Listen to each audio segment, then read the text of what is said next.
ఇప్పుడు ప్రారంభమయ్యేది దేశంలోనే అతి పెద్ద ముఖాముఖి చర్చ, ఆప్కి అదాలత్. మీ రజత్ శర్మ.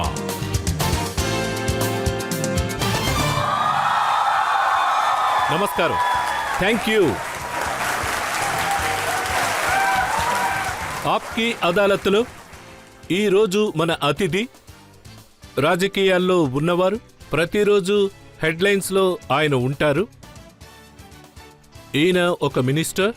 కొద్ది రోజులుగా ఈయన పెద్ద పెద్ద జడ్జిలందరినీ గడగడలాడిస్తున్నారు. ఈయన ఎలాంటివారంటే ఆయన మాట్లాడిన మిగతా వాళ్ళందరికీ పెద్ద సమస్యలు సృష్టిస్తారు. Please welcome India law minister Kiran Rijiju.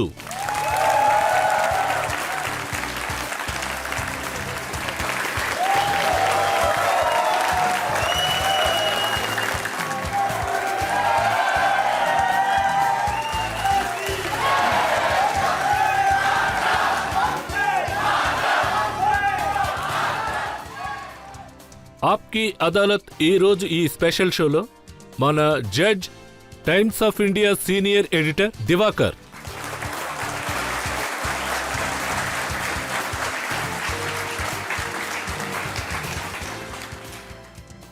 India law మినిస్టర్ని మనం ప్రశ్నలు అడగడానికి ముందు ఈ కార్యక్రమానికి మన జడ్జి గారిని అనుమతి కోరుతున్నాం.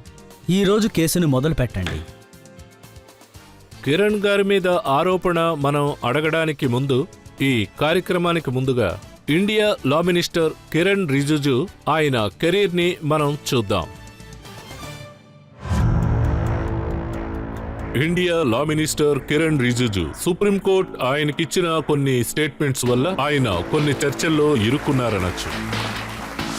కిరణ్ రిజిజు కరెంటే లేని, ఇంకా రోడ్లు కూడా లేని ఒక గ్రామం నుంచి వచ్చారు. చైనా బోర్డర్ అరుణాచల్ ప్రదేశ్ లో నాకుమూర్ గ్రామం నుంచి ఆయన ఇక్కడికి వచ్చారు. కాలేజ్ రోజుల్లో బెస్ట్ అథ్లెట్ గా ఉన్నారు. ఈ రోజుకి కూడా ఈయన ఫిట్నెస్ ఎంతో అమోఘంగా ఉందని చెప్పొచ్చు. కిరణ్ రిజిజు ఒక్కొక్క సమయంలో ఫుట్బాల్ కూడా ఆడుతూ ఉంటారు. ఇంకా ఆయన బ్యాడ్మింటన్ కూడా ఆడతారు. స్టంట్స్ కూడా ఆయన బాగా చేస్తారు. కిరణ్ రిజిజు మోదీ గవర్నమెంట్ లో ఆయన స్పోర్ట్స్ మినిస్టర్ గా ఎంతో పేరు పొందారు. My dream is to see India come back with that glory which we have lost. ఈ రోజు ఎంతో మంది ప్లేయర్స్ చెప్తున్నారు కిరణ్ రిజిజు ఈ దేశం యొక్క స్పోర్ట్స్ కల్చర్ ని మార్చారని. ఆయన ఉండడం వల్ల ఎంతో మంది ప్లేయర్స్ మెడల్స్ సాధించారు. కిరణ్ రిజిజు 5 సంవత్సరాలు స్టేట్ హోమ్ మినిస్టర్ గా కూడా పనిచేశారు. ఎంతో కష్ట సమయంలో కూడా ఆయన సోల్జర్స్ ని చూడ్డానికి వెళ్లేవారు. ఒక్కో సమయంలో ఫైటర్ జెట్స్ ను కూడా ఆయన నడిపారు. కిరణ్ రిజిజు డిజిటల్ మీడియాలో కూడా ఎప్పుడూ యాక్టివ్ గా ఉంటారు.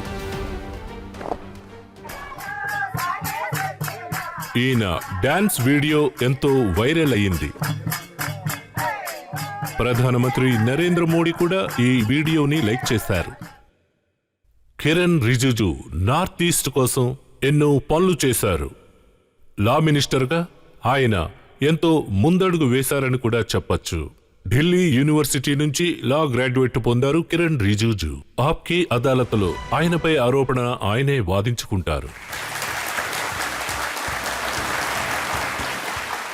రండి ఈరోజు కార్యక్రమం మొదలు పెడదాం. ఆప్కి అదాలత్లో కిరణ్ రిజిజు మీద మొదటి ఆరోపణ చూద్దాం. ఆప్కి అదాలత్లో కిరణ్ రిజిజు మీద ఆరోపించబడ్డ ఆరోపణ ఏంటంటే ఈయన జ్యుడిషియరీని కంట్రోల్ చేయాలని చూస్తారు. కిరణ్ సార్, కొద్ది రోజులుగా మీ మాటలు జ్యుడిషియరీలో పెద్ద తుఫాన్నే సృష్టించింది అనొచ్చు. ఎంతో మంది జడ్జెస్, ఇంకా పెద్ద పెద్ద లాయర్స్ ఏమంటారంటే అసలు ఎవరు ఈయన? బుల్ ఇన్ చైనా షాప్ అని అంటారు. దీన్ని అనువాదించి చెప్పాలంటే మా షాపులోకి ఒక ఎలుగుబంటి వచ్చిందని. అదేమిటంటే నాకొక కాన్స్టిట్యూషనల్ అధికారాన్ని అప్పచెప్పారు, ఒక బాధ్యతను అప్పచెప్పారు. అదే నేను చేస్తూ ఉన్నానండి. అంతేకాకుండా గవర్నమెంట్కి జ్యుడిషియల్కి మధ్యలో ఒక బ్రిడ్జ్ లాగానే లా మినిస్టర్స్ పనిచేస్తూ ఉంటారు. నేను ఎప్పుడు కూడా అన్కాన్స్టిట్యూషన్గా మాట్లాడనండి. ఈ విషయాన్ని చాలామంది తప్పుడు ప్రచారం చేస్తున్నారు సార్. తప్పుడు ప్రచారాన్ని తప్పుడు న్యూస్గా పోర్ట్రేట్ చేస్తున్నారు సార్. కొందరికి మాట్లాడడానికి అవకాశం దొరుకుతుంది. లేదు, అందువల్ల అది కాదు. వాళ్ళు మీ ఏం opponents చేస్తున్నారంటే- ఏమంటున్నారు అంటే మొదట్లో ఉన్న లా మినిస్టర్స్ అందరూ రామ్ జెఠ్మలానీ, అరుణ్ జైట్లీ, రవిశంకర్ ప్రసాద్, కపిల్ సిబల్, అశోక్ సేన్ వీళ్ళందరూ కూడా పెద్ద పెద్ద ప్రాక్టీసింగ్ లాయర్స్ గా మీరు ఉండేవారు. అంబేద్కర్ గారి పేరు మర్చిపోయారు. అవునవును, అంబేద్కర్ సార్.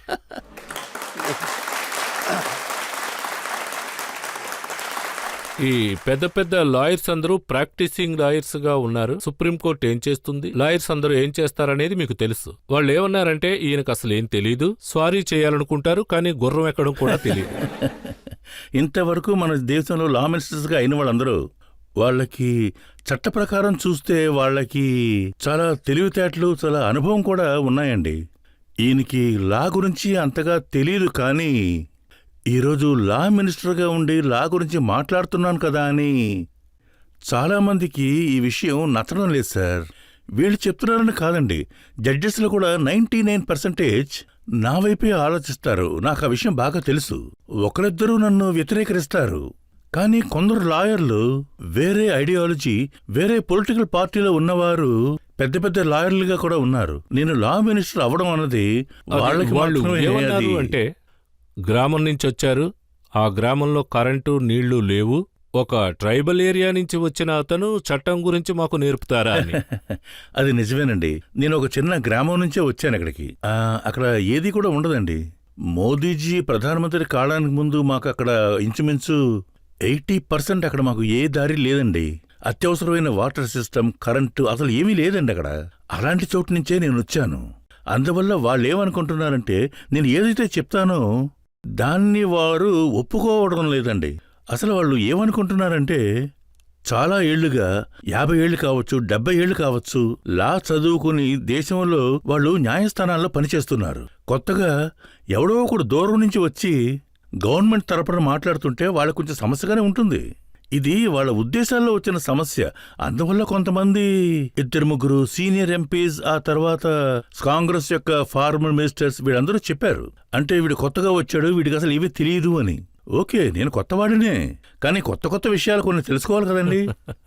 కానీ దేశం చరిత్ర చూస్తే చట్టం విషయంలో జ్యుడిషియరీయే ఇంతగా అటాక్ చేసినా లా మినిస్టర్ ఇంతకు ముందెప్పుడూ ఇది చూడలేదు అన్నారు.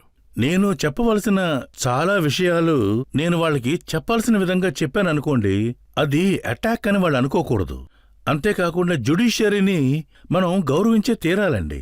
ఇండియాలోని ప్రజాస్వామ్యం ఇంత స్ట్రాంగ్గా ఉందంటే దానికి ముఖ్యమైన కారణం ఏమిటంటే భారతదేశం యొక్క న్యాయ వ్యవస్థ సిస్టమ్, జ్యుడిషియల్ స్ట్రక్చర్ చాలా స్ట్రాంగ్గా ఉందండి ఇక్కడ. అందువల్ల నేనేం చెప్తున్నానంటే జ్యుడిషియరీ యొక్క పనుల్లోనూ సిస్టంలోనూ కూడా ఏ విధంగానూ మనం డిస్టర్బ్ చేయకూడదు. జ్యుడిషియరీని, ఎగ్జిక్యూటివ్ని, తర్వాత లెజిస్లేచర్ని పనుల్లో ఎప్పుడూ కూడా డిస్టర్బ్ చేయకూడదు. వాళ్ల మధ్యలో ఒక లక్ష్మణ రేఖ గీయబడింది. కాన్స్టిట్యూషన్ మూలంగా అది మనకి దొరికింది. దాన్ని డిస్టర్బ్ చేయకుండా ఉంటే మన దేశానికి చాలా మేలు జరుగుతుంది. కానీ లక్ష్మణ రేఖను మీరు ఎంతో పెద్దగా గీశారట. నా దగ్గర కొన్ని న్యూస్ ఆర్టికల్స్ ఉన్నాయి, వివిధ రకాల న్యూస్ పేపర్స్ ఉన్నాయి. అందులో ఉన్న హెడ్లైన్స్ ఇప్పుడు చదువుతా. సుప్రీంకోర్టు కాన్స్టిట్యూషన్ హైజాక్ చేశారు, కిరణ్ రిజిజు. కొంతమంది కాన్స్టిట్యూషన్ అయితే మనమే గొప్ప అని అంటారు, కిరణ్ రిజిజు. కిరణ్ రిజిజు జడ్జెస్ను టార్గెట్ చేశారు. జడ్జెస్ ఎలక్షన్స్లో నుంచోకూడదు, కిరణ్ రిజిజు. కిరణ్ రిజిజు ఏం చెప్పారు అంటే ఐబిఎన్ రా రిపోర్ట్స్ ఇగ్నోర్ చేయడానికి కిరణ్ రిజిజు సుప్రీంకోర్టు రాంగ్ అని అన్నారు. ఇప్పుడు గనక చదివితే సాయంత్రం అవుతుంది, అన్ని హెడ్లైన్స్ ఉన్నాయి.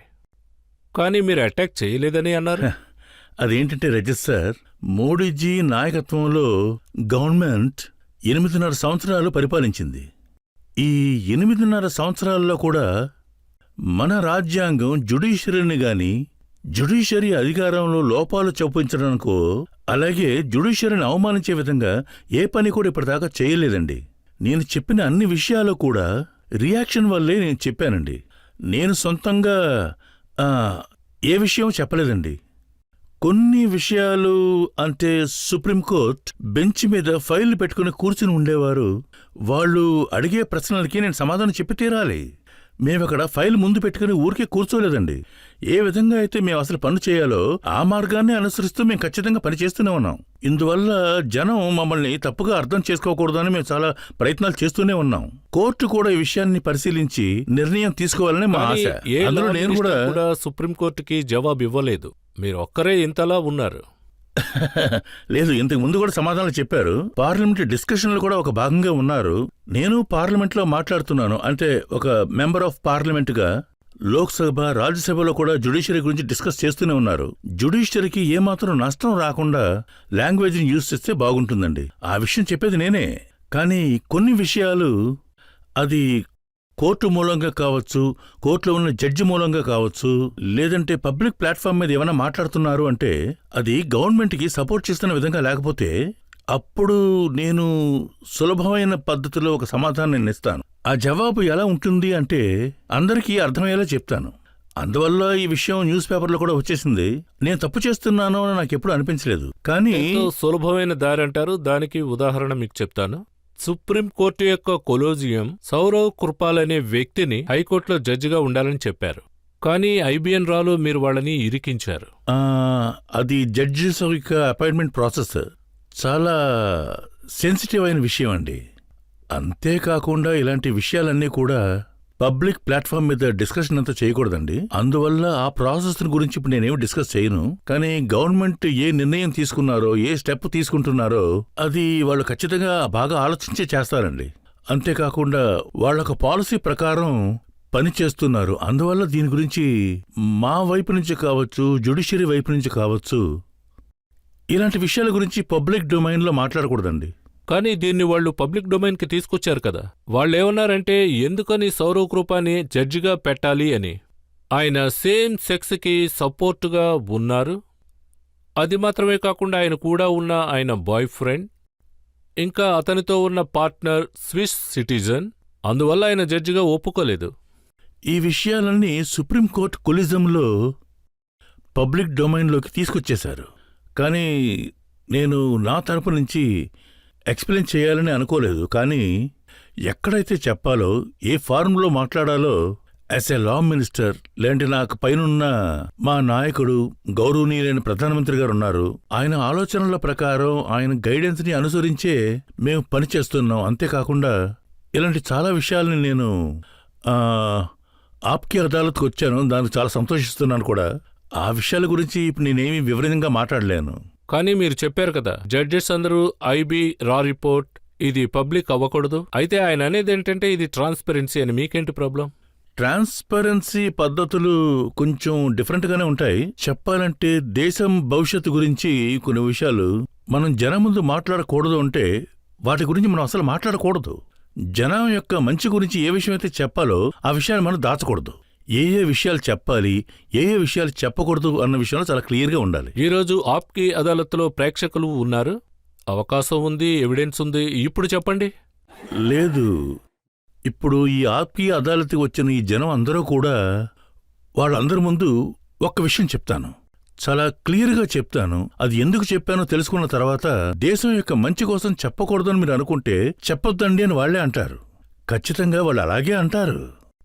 అయితే జడ్జెస్ ఏమనుకున్నారంటే గవర్నమెంట్ సుప్రీంకోర్టు జడ్జెస్ విషయంలో కలగజేసుకోకూడదు, వాళ్లకు నచ్చిన జడ్జెస్ని అపాయింట్ చేసుకోవచ్చంది. ఇలా చూడండి, కాన్స్టిట్యూషన్లో అంత క్లియర్గా ఉందండి. జడ్జెస్ యొక్క అపాయింట్మెంట్ 93 వరకు గవర్నమెంటే చేస్తూ ఉండిందండి. కాన్స్టిట్యూషన్లో కూడా అలాగే రాసిపెట్టి ఉంది. దాని గురించి నేను ఇప్పుడు ఏం మాట్లాడను. కాన్స్టిట్యూషన్లోనే క్లియర్గా రాసి ఉంది. ఇక్కడ చాలామంది చదువుకున్న వాళ్ళు ఉన్నారు. మీరు కాన్స్టిట్యూషన్ ఒకసారి తెరిచి చూడండి. జడ్జెస్ యొక్క అపాయింట్మెంట్ ఎవరు చేస్తున్నారు, ఎలా చేస్తున్నారో చదవండి. ఆ తర్వాత రూల్స్ మార్చేశారు 93 తర్వాత. ఆ తర్వాత సుప్రీంకోర్టు వాళ్ళు ఆ హక్కుల్ని వాళ్ళ చేతికి తీసుకున్నారు. కొలీజియంని ప్రారంభించారు. హైకోర్టు జడ్జెస్ కోసం 3 మెంబర్స్తో పాటు సుప్రీంకోర్టుకి 3, హైకోర్టు నుంచి అక్కడి నుంచి పంపించడం కోసం 3 మెంబర్ కొలీజియం. మొట్టమొదటిసారిగా 93లోనే ఇది ప్రారంభించబడింది. 98లో ఎగ్జిక్యూట్ చేశారండి. కోర్టు ఆర్డర్స్తో అన్నీ మారిపోయాయి, అన్నింటినీ మార్చేశారు. ఇప్పుడు ఈ విషయంలో నేనేం మాట్లాడతాను? ఈ విషయంలో ఎవరైతే నిర్ణయం తీసుకున్నారో వాళ్ళ గురించే జనం కూడా లేదు, ప్రాబ్లం అది- ఎప్పుడొచ్చిందంటే జడ్జెస్ ఎలక్షన్ లో నుంచోకూడదు అన్నప్పుడు వాళ్ళకే అకౌంటబిలిటీ ఉండాలి అన్నారు. అవును, ఎన్నికల్లో నిలబడద్దు, అది కాన్స్టిట్యూషన్లోనే రాయబడి ఉందండి. జడ్జెస్ ఎవరు కూడా ఎన్నికలలో నిలబడద్దు, నిలబడకుండానే వాళ్ళు జడ్జెస్ అవుతున్నారండి. కొందరు ఏమంటున్నారంటే వాళ్ళకి అకౌంటబిలిటీ అంటూ ఒకటి ఉండాలి, ఎందుకంటే ఇది ప్రజాస్వామ్యం. ప్రజాస్వామ్యంలో ఎవరిని ప్రశ్నించడానికి వీలు లేకుండా ఎవరు రాజాగా ఉండలేడండి. రజత్ సార్, నేను మీకు క్లియర్గా చెప్తున్నాను, ప్రజాస్వామ్యంలో యజమానులు ప్రజలే. తర్వాత కాన్స్టిట్యూషన్ మన యొక్క ఒక విలువైన పుస్తకం, దాన్ని అందరూ అనుసరించాలి. అది చాలా పవిత్రమైన పుస్తకం. జడ్జెస్కి ఎన్నికలంటూ జరగడం లేదు అని నేను అన్నమాట నిజమే అనుకోండి. జడ్జెస్ అందరూ కొన్ని విషయాలు ఆలోచించాలి, ప్రజలంతా చూస్తున్నారు కాబట్టి పనిచేయాలి. నేను ఆ విధంగానే చెప్పాను. అది కూడా కలిపి మీరేమన్నారంటే జడ్జెస్ అందరూ కాన్స్టిట్యూషన్ హైజాక్ చేశారని. ఇది నేను లా మినిస్టర్ కావడానికి ముందుగానే ఈ డిబేటే నడుస్తూ ఉండింది. నేను మంత్రి కావడానికి ముందు అపోజిషన్ మంత్రిగా ఉండేటప్పుడు అప్పుడు నేను నా చెవులతో ఈ విషయాలు వింటూనే ఉన్నానండి. అంతే, కోర్టు వచ్చి కొన్ని పార్లమెంట్ పవర్స్ని వాళ్ళ చేతుల్లోకి తీసుకున్నారు. ఈ విషయం నేను కొత్తగా ఏమీ చెప్పలేదండి, చాలా ఏళ్లగా ఇది జరుగుతూనే ఉంది. దాని గురించి ఇప్పుడు అందరూ చాలా ఇదిగా మాట్లాడుకుంటున్నారు, అంతేనండి. కొత్త విషయం ఏంటంటే మీరు జుడిషియరీని కంట్రోల్ చేయాలని చూస్తున్నారని. కంట్రోల్ చేయలేమండి, మనం అలా ఆలోచించకూడదు కూడా. ఆ విషయం నేను అప్పుడే చెప్పాను మీకు. మన మోడీ గారు 8.5 సంవత్సరాలలో జుడిషియరీ కోసం చాలా పాటుపడ్డారు. జడ్జెస్ యొక్క ఫెసిలిటీని ఎక్కువ చేశారు. కోర్ట్ రూమ్ కట్టడం కోసం కావచ్చు, లాయర్స్ రూమ్ కట్టడం కోసం కావచ్చు, మొదట్లో 1000 కోట్లు 2000 కోట్లు చాలా కష్టపడితేనే వచ్చేదండి. తర్వాత వచ్చిన 4.5 సంవత్సరాలలోనే కోర్టు ఖర్చుల కోసం 9000 కోట్లు. ఇక్కడ ఉన్న న్యాయస్థానాల్లో సపరేట్గా ఉండే ఫెసిలిటీస్ రూమ్స్ కట్టడం కోసం ఇంత డబ్బుని రిలీజ్ చేశారు కూడా. జ్యుడిషియరీ కోసం మోడీజీ గవర్నమెంట్ వాళ్ళు చేసిన పనిలో సగం కూడా ఏ మాత్రమూ ఇంతకు ముందుండే గవర్నమెంట్ చేయలేదండి. ఆ తర్వాత నేను జ్యుడిషియరీ హైజాక్ చేస్తున్నానని నా మీదనే నిందలు వేస్తే ఎలాగండి? ఇలా ఆలోచించడం చాలా పెద్ద తప్పు. ఒకవేళ ఎవరైనా ఇలా అంటున్నారు అంటే ఖచ్చితంగా వాడు తప్పుగా ఆలోచిస్తున్నారు. ఎందుకంటే రజత్ సార్, మీకు ఈ విషయం తెలిసి ఉంటుంది, కమిటెడ్ జ్యుడిషియరీ యొక్క ఆర్గ్యుమెంట్ ఈ దేశంలో మొట్టమొదటిసారిగా ఇందిరాగాంధీ గారి టైంలోనే వచ్చింది. ఆ టైంలో జడ్జెస్ యొక్క సీనియారిటీ సూపర్ సెషన్ చేసి జూనియర్ జడ్జెస్ ని సీనియర్ జడ్జెస్ చేశారు, ఎమర్జెన్సీని తీసుకొచ్చారు. ఆ టైంలో వాళ్ళు జ్యుడిషియరీని కంట్రోల్లోకి తీసుకొచ్చారు. ఇప్పుడు వాళ్లే మేము జ్యుడిషియరీని కంట్రోల్లోకి తీసుకొచ్చామని అంటున్నారు. ఇప్పుడు ఒక్క ఎగ్జాంపుల్ మీరు చూపించండి. ఎప్పుడు మా గవర్నమెంట్ జ్యుడిషియరీ యొక్క మాటలు వినలేదో చెప్పండి చూద్దాం. ఎందుకంటే మేము జ్యుడిషియరీ యొక్క ఎన్నో విధాలుగా లోపాలు చూపించాలని మేము ఎప్పుడు ప్రయత్నించాం? మేము అలా ఎప్పుడు చెప్తాను. ఏదైనా చెప్పండి, ఏదైనా ఉంటే. కిరణ్ రిజిజు లా మినిస్టర్, మీరేం మాట్లాడారంటే జడ్జెస్ అందరూ ఆలోచించి మాట్లాడాలి అని. జడ్జెస్ అందరూ జడ్జిమెంట్ ఇవ్వడానికి ముందు అప్పుడు ఇప్పుడు అని కామెంట్స్ చేయకూడదు. ఇది ఓల్డ్ విజ్డమ్ అండి. Judge speak through his judgement. లేదంటే కోర్టు ఆ విధంగానే నిర్ణయించి ఉండుండాలి. ఆ తర్వాత దాని పెద్ద కోర్టు, ఆ కోర్టు రివీల్ చేసే వరకు ఇదే శిలాశాసనం. Court డెసిషనే final. అందుకని కోర్టులో జడ్జిమెంట్ ఇచ్చే జడ్జి గారు ఆయన జడ్జిమెంట్ రాయకుండా వేరే అడ్వైజ్ ఇస్తున్నారు అంటే అది సరైన విషయం కాదు. దాన్ని యాజ్ ఎ లా మినిస్టర్గా నేను చెప్పే తీరాలి. కానీ మీరనేది ఏంటంటే సుప్రీంకోర్టు జడ్జెస్ బెయిల్ అప్లికేషన్ అడగాల్సిన అవసరం లేదు అని, టైం వేస్ట్ చేస్తున్నారన్నారు. లేదు, సుప్రీంకోర్టు వాళ్ళు బెయిల్కి అప్లై చేయకూడదు నేను ఎప్పుడు చెప్పలేదు. నేనేం చెప్పానంటే సుప్రీంకోర్టు మన దేశం యొక్క ప్రధాన న్యాయస్థానం. అక్కడ ఎప్పుడు కూడా చాలా పెద్ద పెద్ద విషయాలు, కాన్స్టిట్యూషనల్ మ్యాటర్, పెద్ద పెద్ద విషయాలు, వాటి మీద ఫోకస్ చేస్తే చాలా బాగుంటుంది. బెయిల్ అప్లికేషన్ వస్తుందంటే అది చాలా ఇంపార్టెంట్ అయినట్టయితే హ్యూమన్ రైట్స్ ఇష్యూ, లేదంటే లిబర్టీ రైట్స్ ఇష్యూ, లేదంటే ఉరిశిక్ష విధించిన కేసు కూడా అయ్యుండొచ్చు. ఇలాంటి విషయాలు కొన్ని ఉన్నాయి. వాటి గురించి బెయిల్కి అప్లై చేయొచ్చు, తప్పలేదు. ఇలాంటి 420 కేసెస్ అటువంటి వాటి కోసం కూడా సుప్రీంకోర్టుకు వెళ్తున్నారు. అలాంటి పనులు చేస్తున్నప్పుడు సుప్రీంకోర్టు టైం వేస్ట్ అవుతుంది. ఇదే నేను చెప్పాను. ఎప్పుడు కూడా సుప్రీంకోర్టు బెయిల్ పిటిషన్ అడగకూడదో నేను ఎప్పుడు చెప్పనే లేదు. అదే నిజం. అందువల్లే పెద్ద పెద్ద లాయర్స్ అందరూ కూడా అసలు ఈయనకి చట్టం అంటే ఏంటో తెలీదు అన్నారు. జస్టిస్ కృష్ణయ్యర్ ఏం రాశారంటే bail is not jail, is the rule. Rule అని కాదు, దీన్ని ఎలా చూస్తున్నారు అంటే ముందుగా బెయిల్ రావడం అన్నది ఒక హక్కు. అలా బెయిల్ రాలేదంటే జైలుకి వెళ్ళి తీరాలి. ఇదే ప్రిన్సిపల్. ఇది లీగల్ విజ్డమ్కి సంబంధించిన విషయం. ఈ విధంగా ఎలాంటి రూల్ కూడా లేదండి. ఇప్పుడు సుప్రీంకోర్టు జడ్జెస్ ఏం చెప్తున్నారంటే బండి, కరెంటు, రోడ్లు లేని ఒక గ్రామం నుంచి వచ్చిన వ్యక్తి మేమేం చేయాలి ఏం చేయకూడదని మాకు చెప్తారా అన్నారు. లేదు, జడ్జెస్ ఎప్పుడూ అలా చెప్పలేదు. మీరు చెప్పేదంతా కాంగ్రెస్ ఇంకా పొలిటికల్ పార్టీలు వాళ్ళందరూ కలిసి వాళ్ళు పార్లమెంట్ని నడపాలనుకుంటున్నారు, కోర్టుని కూడా నడపాలని చూస్తున్నారు. వాళ్ళు చేస్తున్నారు, లేదంటే జనాన్ని రెచ్చగొడుతున్నారు. కాంగ్రెస్లో ఉన్న పెద్ద రాజకీయ నాయకుడు జయరాం రమేష్ ఆయన ఏమన్నారంటే కిరణ్ రిజిజు జ్యుడిషియరీని బెదిరిస్తున్నారు, ఆయన ఒక పాయిజన్ పిల్ ఫర్ జ్యుడిషియరీ, ఇంకా జ్యుడిషియరీకి అతను లాంటివాడు పాయిజన్ అని అన్నారు. మీరు రజత్ సార్ ఓపెన్ కెమెరాలో జడ్జి గారు ఏమీ చెప్పరు. మీరు కెమెరా ఆఫ్ చేసి ఎప్పుడైనా జడ్జి గారితో మాట్లాడి చూడండి. నా యొక్క పనిలో గాని పనిచేసే విధానంలో గాని ఏదైనా పొరపాటు ఉందా అని జడ్జిని అడిగి చూడండి. జడ్జిలందరూ కూడా ఒకే విధంగానే సమాధానం చెప్తారు. నేను వాళ్ళందరినీ ఏ విధంగా ట్రీట్ చేస్తానంటే ఇద్దరిద్దరూ ఎదురెదురుగా మీట్ అవుతున్నాం. అప్పుడు ఎలా ట్రీట్ చేస్తాం? నాకు యారగన్సీ గాని లేదంటే అవతలని భయపెట్టే మనిషిని నేను కాను. సో కాంగ్రెస్ వాళ్ళు వాళ్ళంతా వాళ్లే కల్పించుకుని ఇలా మాట్లాడుతున్నారు. ఇది చెప్పేది జడ్జి కాదు, ఇది చెప్పేది జ్యుడిషియరీ కూడా కాదు, ఇలా చెప్పేది కాంగ్రెస్ వాళ్ళు మాత్రమే. మీకు ఇంకొక ఫ్రెండ్ ఉన్నారు, అరవింద్ కేజ్రీవాల్.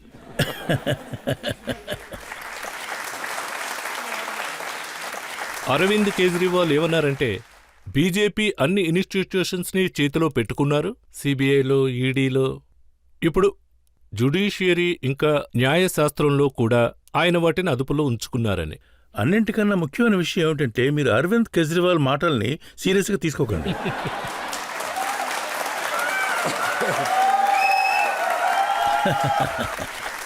ఆయన ఏదో చెప్పాలి కాబట్టి చెప్తున్నారు. దాంతోపాటు ఆయన ఇలా మాట్లాడిన విషయం ఆయనకి జ్ఞాపకం ఉందో లేదో కూడా చెప్పలేము. అదే అరవింద్ కేజ్రీవాల్ సీఎం కావడానికి ముందు కాన్స్టిట్యూషన్ని అసలు ఒప్పుకోను అని చెప్పారు. ఆయన అదో రకమైన అనార్కిస్ట్, అలాంటి మైండ్ సెట్తోనే ఉండే మనిషి. అందువల్ల ఆయన తలా తోక లేకుండా అలా మాట్లాడుతూనే ఉంటారు. అటువంటి వారిని మేము అప్పుడప్పుడు కలుస్తూ ఉంటాం. ఇప్పుడు ఆయన సీఎం కాబట్టి మేము అప్పుడప్పుడు కలుస్తూ ఉంటాం, బాగానే మాట్లాడుకుంటూ ఉంటాం. ఇందులో ఆశ్చర్యమైన విషయం ఏంటంటే బాగానే మాట్లాడతారు, మాట్లాడడం బాగా మాట్లాడినా బయటికి వెళ్ళి మాత్రం ఏంటేటో మాట్లాడుతున్నారు.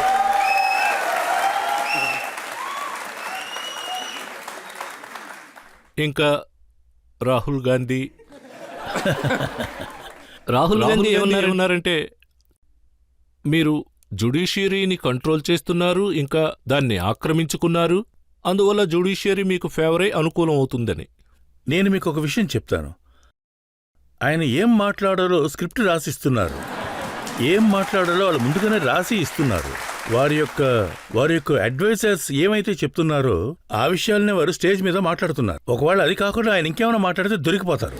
అంతేకాకుండా ఆయన పార్టీని 24 గంటలు జాగ్రత్తగా కాపాడడంలోనే ఆయన టైం అంతా సరిపోతుంది. అందుకని ప్రజలు ఏమేమో పేర్లు చెప్తున్నారు, కానీ నేను దానికి మర్యాద ఇస్తున్నాను. ఆయన ఇప్పుడు నాయకుడుగా ఉన్నారు, కాంగ్రెస్ లీడర్గా ఉన్నారు, అందుకు గౌరవం ఇస్తాను ఆయనకి. కానీ ఆయన మాట్లాడే మాటలన్నీ చూస్తే నాకు తెలిసినంత వరకు బీజేపీకి ఎలాంటి నష్టం లేదు, మన దేశానికే చాలా నష్టం ఆయన మాటలు వినడం వల్ల.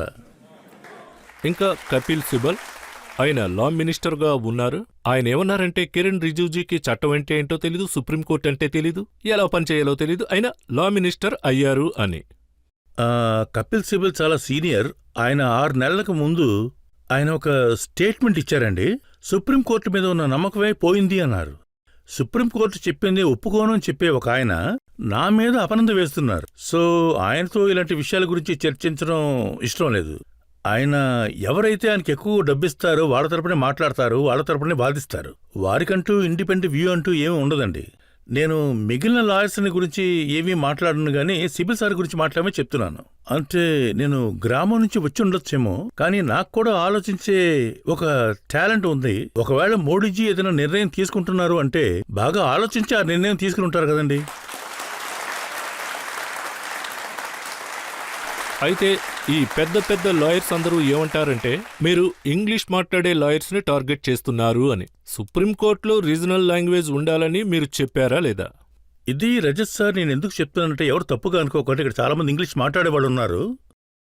ఇంగ్లీష్ ఎవరైతే ఎక్కువగా బాగా మాట్లాడతారో వాళ్ళ యొక్క కోర్టు ఫీజు చాలా ఎక్కువగా ఉంటుంది. అటువంటి వారికి 20, 30, 40 లక్షల దాకా దొరుకుతుంది.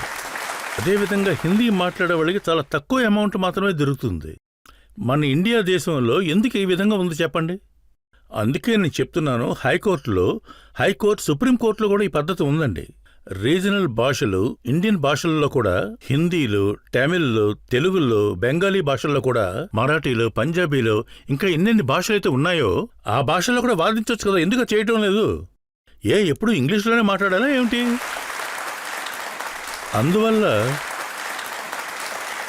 అందువల్లే గౌరవనీయులైన మోడీజీ 2015లో ప్రామిస్ చేశారు.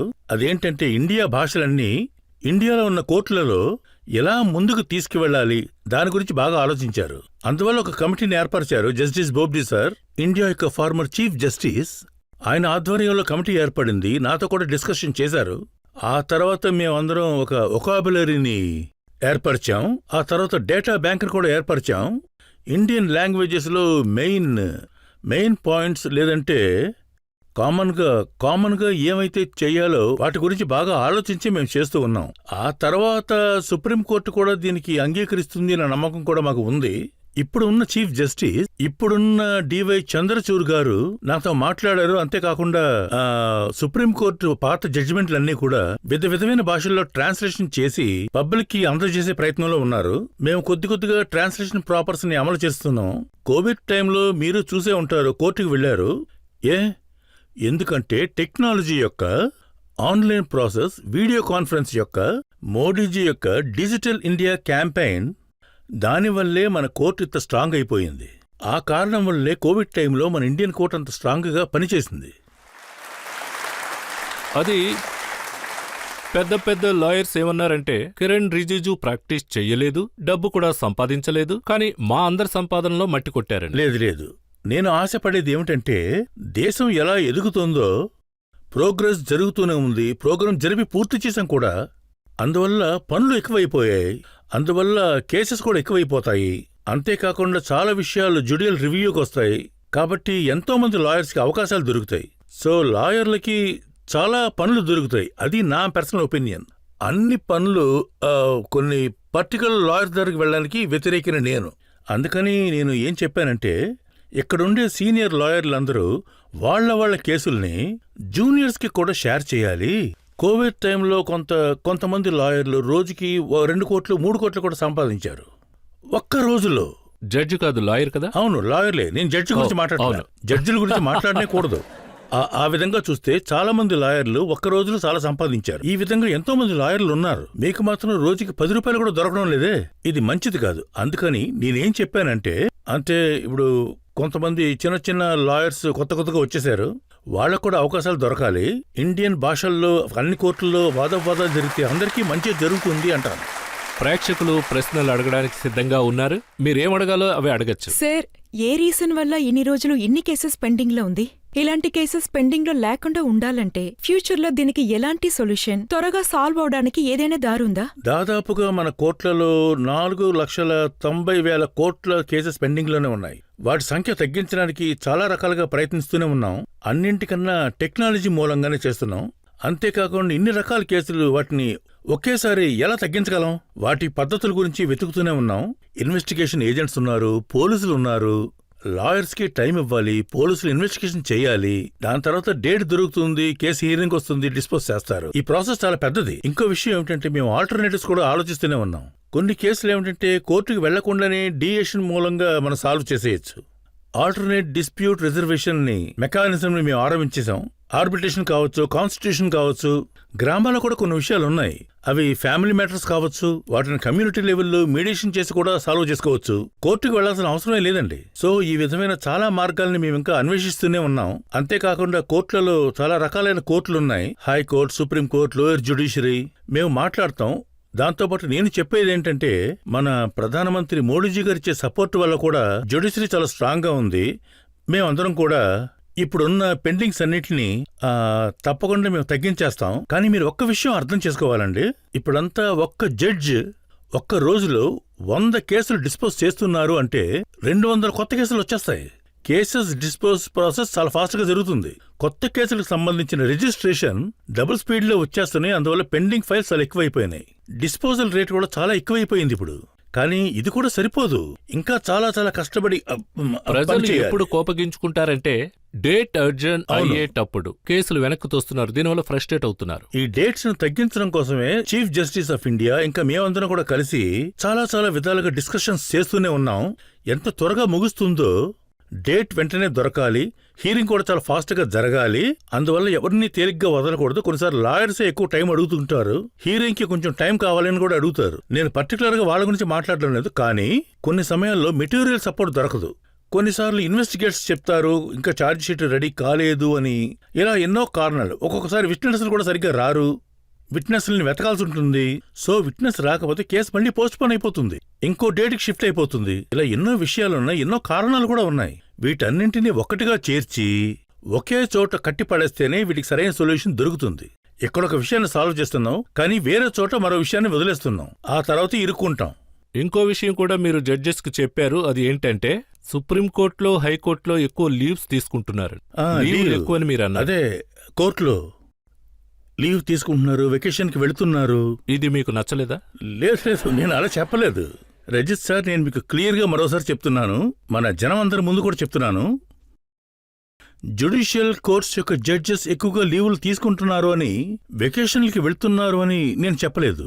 రాజ్యసభలో కాంగ్రెస్ యొక్క ఒక ఎంపీ ఈ ప్రశ్న నన్ను వేశారు, జడ్జెస్ ఎందుకని ఇన్నిసార్లు లీవులు తీసుకుంటున్నారు?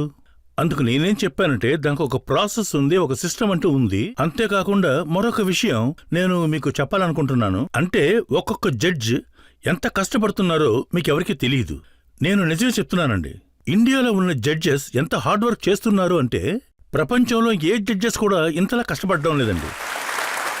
మిగిలిన కంట్రీస్లో, అంటే అమెరికా లాంటి కంట్రీస్లో ఒక జడ్జ్ ఒక రోజులో ఒక కేసు మాత్రమే డీల్ చేస్తున్నారు. ఇండియాలో ఒక జడ్జ్ ఒక రోజుకి 100 కేసులు డీల్ చేస్తున్నారు. మినిమం 50-60 కేసెస్ ఉంటాయండి. సో ఇక్కడ జడ్జెస్ మీద కూడా చాలా ప్రెషర్ ఉందండి. లీవులు ఖచ్చితంగా వాళ్ళకి అవసరం, ఎందుకంటే వాళ్ళు కాస్త రిలాక్స్ కావాలి కదండి. 24 గంటలు కష్టపడి పనిచేసి రిలాక్స్ కాకపోతే వాళ్ళు కొలాప్స్ అయిపోతారు కదండి. మనుష్యులకి పని చేయడానికంటే ఒక లిమిట్ ఉంటుంది. నేను ఎన్ని రోజులు లీవ్ తీసుకోవాలో దాని గురించి మాట్లాడడం లేదు, కానీ కొద్దిగా బ్రేక్ తీసుకుంటే వాళ్ళకి బాగుంటుంది. మీరు జడ్జెస్ గురించి ఎన్నో మంచి విషయాలు చెప్తున్నారు. అయితే ఇప్పుడు ఒక చిన్న బ్రేక్ తీసుకుందాం. ఇప్పుడు మనం ఒక చిన్న బ్రేక్ తీసుకుందాం. బ్రేక్ తర్వాత కిరణ్ రిజిజు ప్రశ్నలకు సమాధానాలు ఏంటో మనం చూద్దాం. నిజంగానే మీ హిందీ చాలా బాగుంది. అంటే అది ఏ స్థాయికి వచ్చిందంటే రాహుల్ గాంధీని ఎలా ట్రీట్ చేయాలి అన్నంత లెవెల్కి.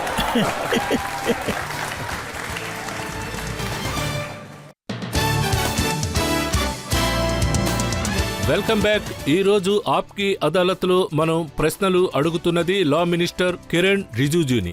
ఆప్కి అదాలత్లో తర్వాత ఆరోపణ. ఆప్కి అదాలత్లో లా మినిస్టర్ కిరణ్ రిజిజు మీద ఆరోపణ ఏంటంటే, ఈయన ప్రతి విషయంలో కూడా తల దూర్చుతారు అని. కిరణ్ సార్, ఎవరు ఏం మాట్లాడినా కూడా, అంటే ఢిల్లీ సీఎం అరవింద్ కేజ్రీవాల్ ఇంకా లెఫ్టినెంట్ గవర్నర్ వీళ్ల మధ్య సమస్యలు ఏర్పడినా కేజ్రీవాల్ అన్నారు, ఈ ఎల్జీ ఎవరు, ఎక్కడి నుంచి వచ్చారు, తలపై కూర్చున్నారు, దానికి మధ్యలో మీరు వెళ్లారు. దీనికి మీరు సరైన సమాధానం ఇవ్వాలని ప్రజలు అడిగారు. అది ఎందుకంటే అరవింద్ కేజ్రీవాల్ ఈ విషయాన్ని అసెంబ్లీలో ప్రస్తావించారు. ఎల్జీ ఎక్కడి నుంచి వచ్చింది? కాన్స్టిట్యూషన్లో రాసి ఉంది. ఆ తర్వాత కూడా ఎల్జీని ఢిల్లీలో తీసుకొచ్చామని చెప్తున్నారే. అలా అంటే ఢిల్లీలో ఎల్జీ లేకుండా అన్ని జరిగిపోతాయా ఏమిటి? దేశం యొక్క రాజధాని. సో కొన్ని విషయాలు నేను డైజెస్ట్ చేసుకోలేకపోతున్నానండి.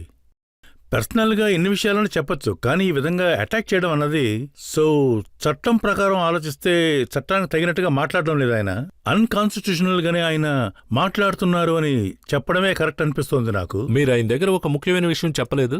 2 కోట్ల మంది ప్రజలు ఆయన్ని సీఎంగా చేశారు, ఆయన తల మీద ఎల్జీని కూర్చోబెట్టారని. అది కాన్స్టిట్యూషన్లో అలా రాసి ఉన్నప్పుడు మేము మాత్రం ఏం చేయగలమండి? సిస్టంలో ఏముందో అరవింద్ కేజ్రీవాల్ కాన్స్టిట్యూషన్లో ఉన్న విషయాన్ని అసలు ఒప్పుకోనంటున్నారే, కానీ మేము మాత్రం కాన్స్టిట్యూషన్ ప్రకారం నడుస్తున్న మనుషులేనండి.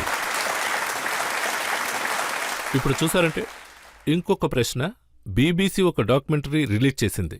ఐఎన్బి మినిస్టర్ దాన్ని బ్లాక్ చేశారు. మోడీ గారికి ఎదురు తిరగడం వల్ల హోమ్ మినిస్టర్ యాక్షన్ తీసుకున్నారు. దీంట్లో కూడా మీరు తలదూర్చారు. ఇది చాలా పెద్ద విషయం అండి. సుప్రీంకోర్టు ఇలాంటి విషయాలన్నీ 20 సంవత్సరాలకి పైనే దేశంలో చాలా మంది ఉన్నారండి. దేశం పేరు చెడగొట్టడానికి, మోడీజీకి చెడ్డ పేరు తీసుకురావడానికి కంటిన్యూగా క్యాంపెయిన్స్ చేస్తున్నారు, కేసులు తీసుకొస్తున్నారు. చివరిగా కేసు సుప్రీంకోర్టుకి వెళ్ళింది. సుప్రీంకోర్టు టోటల్గా పూర్తిగా కేసు వివరాలు తెలుసుకున్నారు. ఆ తర్వాత నిర్ణయం తీసుకున్నారు. ఏంటంటే ఈ కేసులో ఏ విషయమూ లేదు. అంతేకాకుండా సుప్రీంకోర్టు ఇంకొక విషయం కూడా చెప్పారు. అంటే ఈ ఉద్దేశాలు, అభిప్రాయాలు, ఈ కేసులన్నీ కూడా ఒక తప్పుడు మార్గంలో అవమానించడం కోసమే వేసిన పెద్ద plan. Supreme court of India judgement ఇచ్చిన తర్వాత బీబీసీ ఏదో ఫిలిం తీస్తుంది. దేశంలో ఉన్న కమ్యూనిటీ పార్టీస్, మోవాటీస్, లెఫ్టీస్, కాంగ్రెస్ పార్టీ వాళ్ళు, బీబీసీ వాళ్ళు ఇచ్చిన రిపోర్ట్ చాలా కరెక్ట్ అని చెప్తున్నారు. కానీ వీళ్ళు సుప్రీంకోర్టుని నమ్మరు. సో ఒక లా మినిస్టర్గా నేను చెప్పాల్సిన బాధ్యత ఉంది. అంటే సుప్రీంకోర్టు యొక్క జడ్జిమెంటే మన దేశంలో సుప్రీం. బీబీసీ వాళ్ళు చూపించే ఏ విషయం కూడా అంత ముఖ్యమైనది కాదు. కిరణ్ సార్, న్యూయార్క్ టైమ్స్లో నేను ఆ రిపోర్ట్ చూశాను. అందులో ఏముందంటే బీబీసీని బ్లాక్ చేయడం కోసమే సెన్సార్షిప్ వేశారు. దీన్ని బ్లాక్ చేయడం కోసమే ఎలక్ట్రిసిటీ కట్ చేశారు, ప్రజల్ని అరెస్ట్ చేశారు. ఇక్కడి నుంచి ఇంగ్లీష్ వాళ్ళు దేశం వదిలి వెళ్ళిపోయారు. ఇప్పటికీ బీబీసీ వాళ్ళు, న్యూయార్క్ టైమ్స్ వాళ్ళు రాసిన వాటికి మీరు ఎక్కువగా ఇంపార్టెన్స్ ఇస్తున్నారే. మేమంతా అలాంటి వాటిని లెక్క చేయం. మేము మా దేశంలో దేశం యొక్క బాధ్యత, మా జనం, దేశం యొక్క సుప్రీంకోర్టు, దేశం సిస్టమ్ని బట్టే మేము నడుచుకుంటూ ఉంటాం. బయట వాళ్ళ యొక్క బెదిరింపులకి లోబడి మోడీజీ గవర్నమెంట్ ఎప్పుడు కూడా భయపడుతూ పరిపాలన చేయదు. ఇదే నిజం. సరే, నేను ఈ దేశ ప్రజల గురించి మాట్లాడతాను. మీరు జవహర్లాల్ నెహ్రూ చేసిన తప్పు గురించి మాట్లాడారు. అదేమిటంటే జమ్మూ కాశ్మీర్ మనకు సంబంధించినంత వరకు చాలా ఇంపార్టెంట్ మ్యాటర్, ఇంపార్టెంట్ సబ్జెక్ట్. అంతేకాకుండా జనం ఏమని అనుకుంటున్నారంటే అసలు నిజంగా జమ్మూ కాశ్మీర్ ఇండియాలో భాగంగా చేరడానికి ప్రాసెస్ని డిలే చేసింది మహారాజా హరిసింగ్. ఆయన వల్లే. అందరూ చదివింది ఇదే, అందరూ అనుకుంటున్నది కూడా ఇదే. కానీ నిజం అది కాదు. సో నెహ్రూజీ గురించి నేనే ఆయన గురించి పార్లమెంట్లో చెప్పాను. పార్లమెంట్లో నిలబడి నేనే దాని గురించి చెప్పాను. మహారాజు గారు మొదట వచ్చారు 1947 ఆగస్ట్ 15కి ముందుగానే మహారాజా వచ్చారు, రిక్వెస్ట్ చేశారు. మనమే డిలే చేశాం. ఆ విషయాన్ని నేను మన జనం అందరికీ కూడా తెలియజేశాను. సో ఇందులో నా తప్పేముంది? నేను చేసింది కరెక్టే కదండి. మీరు చేసింది తప్పని నాకు తెలీదు, కానీ ఆనంద్ శర్మకి ఇది నచ్చలేదు. కాంగ్రెస్ సీనియర్ లీడర్ ఆయన ఏం చెప్పారంటే కిరణ్ రిజిజూకి చరిత్ర గురించి అసలు తెలీదు, ఆయనకి చట్టం గురించి కూడా పెద్ద అవగాహన లేదు, పాత చరిత్ర ఏంటో తెలీదు. ఇంకా ఆయన ఏమన్నారంటే రిజిజూ యొక్క పరిస్థితి చూసి జాలిదయ కలుగుతుందని. కాంగ్రెస్ పార్టీలో కొంతమంది లీడర్స్ ఉన్నారండి. వాళ్ళకి ఒకే ఒక కుటుంబమే అంది కూడా. అంతేకాకుండా ఆ కుటుంబానికి వ్యతిరేకంగా వాళ్ళ సొంత అభిప్రాయాలంటూ ఏమీ లేవండి. అందువల్ల మనం ఆ కుటుంబాన్ని మించి ఆలోచిస్తున్నప్పుడు, దేశం గురించి పాటుపడుతున్నప్పుడు అది వాళ్ళు భరించలేకపోతున్నారు. మాకు మాత్రం ఆ కుటుంబం పెద్ద సమస్యే కాదు. మాకు సంబంధించినంత వరకు దేశం యొక్క రక్షణ కోసం ఏదైనా చెప్పాలంటే వాటిని తప్పకుండా చెప్పేస్తాం. మీ గురించి, మీ పార్టీ గురించి మీరెప్పుడూ ఇంటర్ఫీర్ అవ్వలేదు, అన్నెసెసరీ కమెంట్స్ గురించి చెప్పలేదు. ముఖ్తార్ అబ్బాస్ నఖ్వీ ఆయన ఏం కమెంట్ చేశారంటే బీఫ్ తిన్నవాళ్ళందరూ పాకిస్తాన్కు వెళ్ళిపోండి అని. ఇందులో కూడా మీరు తలదూర్చారు. ఎవరికి ఇష్టమైంది వాళ్ళు తింటారు, ఇందులో తప్పేంటన్నాయి. నో, నేను అలా చెప్పలేదు. మిజోరంలో ఒక ప్రెస్ కాన్ఫరెన్స్ జరుగుతూ ఉండింది. ఆ టైంలో ఒక ఇన్ఫార్మల్ టాక్ గురించి డిస్కషన్ వచ్చింది. సైడ్ నుంచి దాన్ని రికార్డ్ చేసి ఇండియన్ ఎక్స్ప్రెస్లో పబ్లిష్ చేశారు. ఆ టైంలో ఆ తర్వాత డిబేట్ చేశారు. అదేం కాదు. అప్పుడు నేనేం చెప్పానంటే ఇండియన్ కాన్స్టిట్యూషన్ లో అన్ని రాసిపెట్టే ఉన్నాయి, మనం ఆ కాన్స్టిట్యూషన్ ప్రకారమే అందరూ నడుచుకోవాలి అని అందరికీ క్లియర్ గా చెప్పాను. అంతే. అందుకు ఆయన ఏం చెప్పారంటే కిరణ్ రిజిజూ కూడా బీఫ్ తింటారు అని. నేను తింటున్నానా తినట్లేదా అన్నది అది ఇంపార్టెంట్ కాదండి. కాన్స్టిట్యూషన్ లో ఏం రాయబడి ఉందో అదే ముఖ్యం. నేను ఆ మాటే చెప్పాను. ఇలాంటి విషయాలన్నీ డొంకతుడుగా మాట్లాడి విషయాన్ని పెద్ద చేసి రాశారు. ఇంకో 3-4 రోజుల్లో దీన్ని పెద్ద వివాదాస్పదంగా మార్చేశారు. 2014లో జరిగింది ఇది. ఇలాంటి విషయాల్ని నేను ఎప్పుడూ ఎక్కడ కూడా ప్రస్తావించలేదండి. దాన్ని వేరే విధంగా రికార్డ్ చేసి బ్యాన్ ప్లేట్ చేసి బయట వాళ్ళకి చూపించారంతే. సార్, మీ దగ్గర నా క్వశ్చన్ ఏంటంటే ఇక్కడున్న అందరికీ తెలుసు మీరు అరుణాచల్ ప్రదేశ్ నుంచి వచ్చారని. అలా ఉన్నప్పుడు ఇంత బాగా హిందీ మాట్లాడుతున్నారు, అది ఎలా sir? Arunachal Pradesh in the year 1962లో చైనా ఆక్రమించుకుంది. అప్పుడు చాలా ప్రదేశాల్లో నేను ఉన్న ఊరు, ఆ చుట్టుపక్కల ప్రదేశాలన్నింటిలో కూడా చైనా వాళ్ళ కంట్రోల్లోనే ఉన్నాం. అంతకు ముందు నుంచే మా మనుషులందరూ కొద్దిగా హిందీ, ఇంకా ఎక్కువ భాషలు, అసామీస్ లాంగ్వేజ్ కొద్దిగా మాట్లాడడం మొదలుపెట్టేశాం. ఎడ్యుకేషన్ కోసం చాలా మంది టీచర్లు బయట నుంచే వచ్చారు. ఆ తర్వాత అంటే 62 తర్వాత చాలా ఇండియన్ ఆర్మీ డిప్లాయ్మెంట్ అక్కడే జరుగుతూ ఉండేది. మా local forces, SSB local forces కూడా అక్కడికి వస్తూ ఉండేవి. సో మేమందరం కూడా అప్పటి నుంచే హిందీ మాట్లాడడం అన్నది చాలా ప్రౌడ్గా ఫీల్ అవుతూ ఉండేవాళ్ళం. ఎందుకంటే అది మన దేశ భాష. హిందీ కాకుండా ఏ దేశ భాష అయినా సరే అవకాశం దొరికితే మాట్లాడతాను. అరుణాచల్ ప్రదేశ్కి చెందిన వాళ్ళు ప్రతి ఒక్కరు కూడా చిన్న పిల్లల దగ్గర నుంచి పెద్దవాళ్ల వరకు 100% హిందీ మాట్లాడతారు. నిజంగానే మీ హిందీ చాలా బాగుంది. అంటే అది ఏ స్థాయికి వచ్చిందంటే రాహుల్ గాంధీని ఎలా ట్రీట్ చేయాలి అన్నంత లెవెల్కి. రాహుల్జీ గురించి నేను ఎక్కువగా మాట్లాడదలుచుకోలేదు. ఎందుకంటే ఆయన ఒక ఇంటర్నేషనల్ మ్యాన్ అయిపోయారు. ప్రతి నెలలోనూ 20 రోజుల పాటు బయట దేశాల్లోనే ఉంటారు. 3 రోజులు మాత్రమే ఇండియాలో ఉంటారు. ఆయన ఇప్పుడు యాత్రలు చేస్తూ ఉన్నారు. మీ ఇమేజ్ పెరగాలంటే యాత్రలు చేయండి అని ఎవరో చెప్పారంట ఆయనకి. సో ఆయన ఇంటర్నేషనల్ మ్యాన్. కానీ నేను కూడా యాత్ర చేసిన తర్వాత ఆయన ఇమేజ్ ఏమన్నా మారింది అంటారా? ఇలా చూడండి సార్, రజత్ సార్, ఈ భారత్ జోడో గురించి నేను ఎక్కువగా మాట్లాడదలుచుకోలేదు. ఎందుకంటే ఈరోజు మన భారతదేశం స్వామి వివేకానందజీ కన్న కలలన్నింటినీ కూడా 21వ శతాబ్దం ఇండియా శతాబ్దంగా ఉంటుంది అని చెప్పారు. ఇండియా ఒక డెవలప్మెంట్ నేషన్గా మారుతుంది అని చెప్పారు. ఎదిగిన కంట్రీగా మారుతుంది. మోడీజీ నాయకత్వంలో ఇవన్నీ జరుగుతున్నప్పుడు మిగిలిన విషయాల గురించి మనం ఎందుకంటే మాట్లాడడం?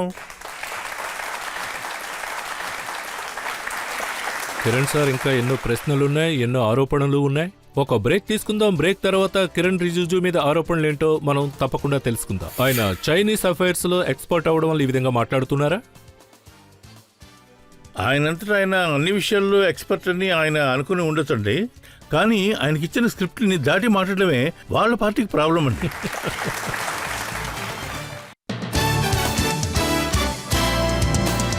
Welcome back. ఈరోజు ఆప్కి అదాలత్లో India law minister Kiran Rijiju ఇక్కడ ఉన్నారు. ఆప్కి అదాలత్లో తరువాత ఆరోపణ. ఆప్కి అదాలత్లో కిరణ్ రిజిజు మీద ఏర్పడ్డ ఆరోపణ ఏంటంటే ఈయన చైనాని చూసి భయపడతారు అని. కిరణ్ సార్, కొంతమంది ఏమంటారు అంటే మీరు ఏ లెవెల్లో భయపడుతున్నారంటే మీరు హోమ్ మినిస్టర్గా ఉన్నప్పుడు 5 సంవత్సరాలు మీరు ఒక పెద్ద గోడ మీద ఒక స్క్రీన్ని పెట్టారు. దాంట్లో చైనా ఎలా ఉంది, ఎవరు ఎక్కడున్నారనేది చూస్తారు కదా. మీరు చెప్పింది నిజమే. మేము అక్కడ స్క్రీన్ పెట్టాం గూగుల్ ఎర్త్ ద్వారా. అది డిప్లాయ్మెంట్ కోసం అండి. మేము రోడ్లు వేస్తున్నామంటే ఎంతవరకు వేశాము అని, బ్రిడ్జ్ కట్టామంటే అది ఎంతవరకు వెళ్తుంది అని, ఆ తర్వాత కొండలన్నీ ఎలా ఉన్నాయి, ఊళ్ళు ఎలా ఉన్నాయి, వాటి కోసమేనండి అది. చైనా గురించి చెప్పాలంటే చైనాను చూసి నేను భయపడుతున్నానని మీరు చాలా పెద్ద నేరం మోపేశారు. ఇది నేను ఆరోపించడం లేదు, రాహుల్ గాంధీ ఆరోపించారు. మీరు భయపడతారు, ఇంకా వణుకుతారని. మీ గ్రామానికి 40 కిలోమీటర్ల దూరంలో ఎల్ఏసీ ఉంది. దాన్ని చైనా ఆక్రమించుకుంది. అయితే మీరు ఏమీ చూడండి, షార్ట్ కట్లో నేను ఒక విషయం చెప్తాను. ఆ టైంలో కాంగ్రెస్ యొక్క డిఫెన్స్ మినిస్టర్ యాంటనీ సార్ పార్లమెంటులో ఆర్గ్యూ చేస్తున్నప్పుడు ఆయన చెప్పింది ఏమిటంటే 2013లో, అంటే ఇన్ని సంవత్సరాలుగా చైనా బార్డర్లో రోడ్లు వేయలేదు, బ్రిడ్జెస్ కట్టలేదు, ఎలాంటి డెవలప్మెంట్ లేదు అని. ఎందుకంటే చైనాను చూసి భయపడుతూ ఉన్నారు అని. ఒకవేళ రోడ్లు గరికి వేస్తే దాని ద్వారా చైనా మనల్ని ఆక్రమించుకుంటుందేమో, ఆ విషయంలో బెదిరించి మనల్ని అటాక్ చేయడానికి ప్రయత్నిస్తారు.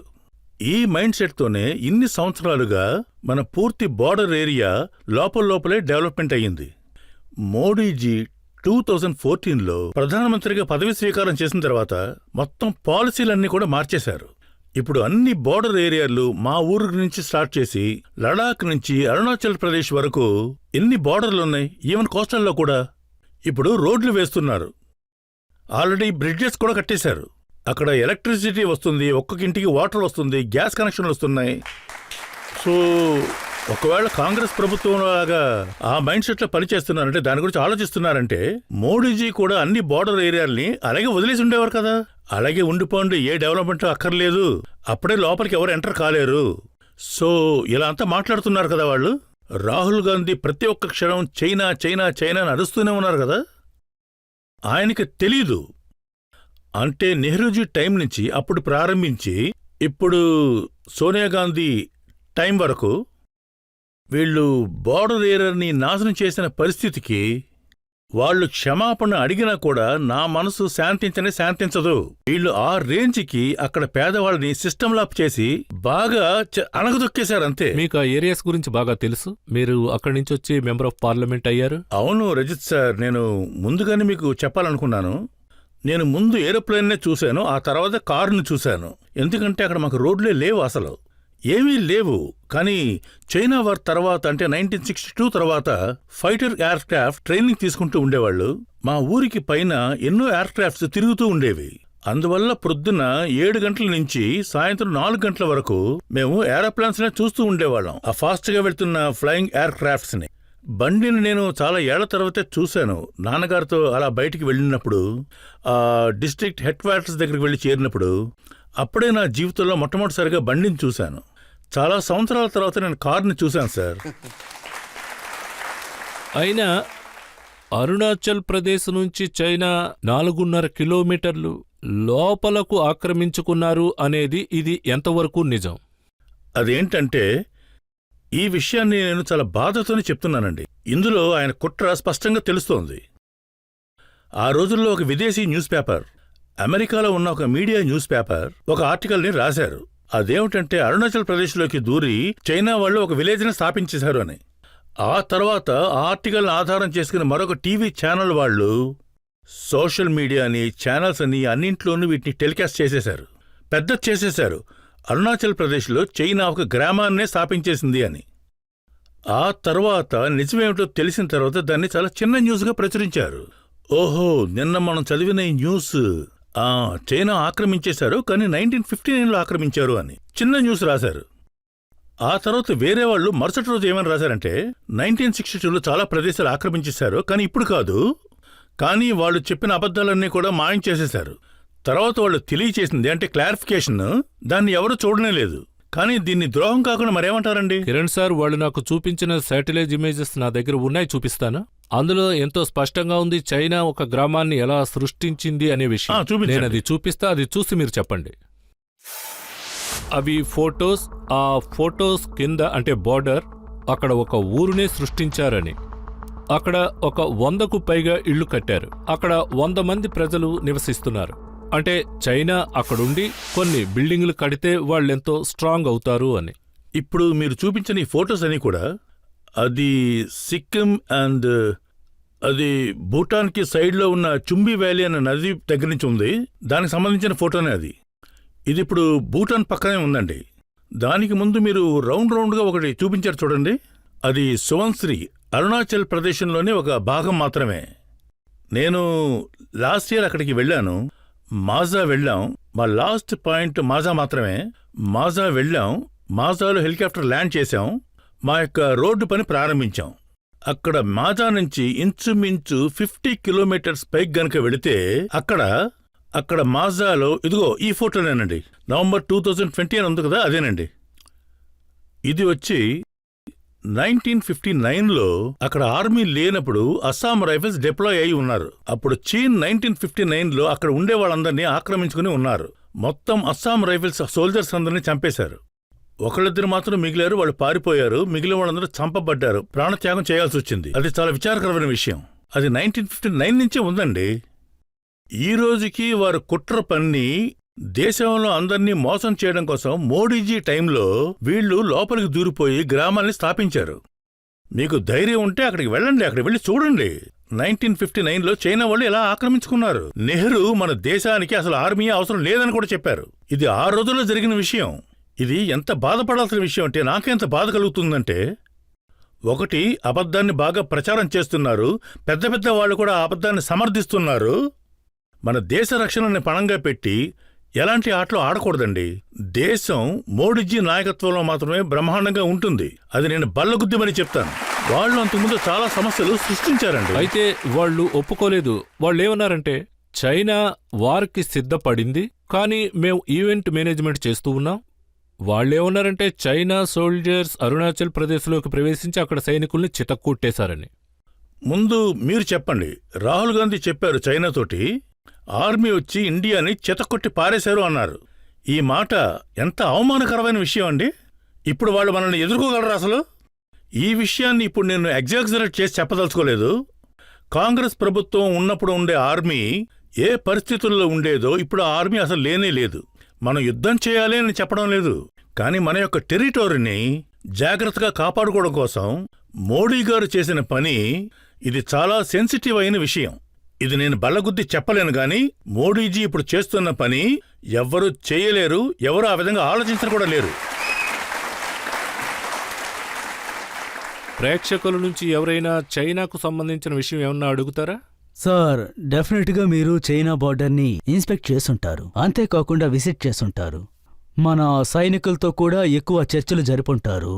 సో మన సైనికులు ఏం చెప్తున్నారంటే that should be our final wording, that should be full and final, that should be controversy all in all.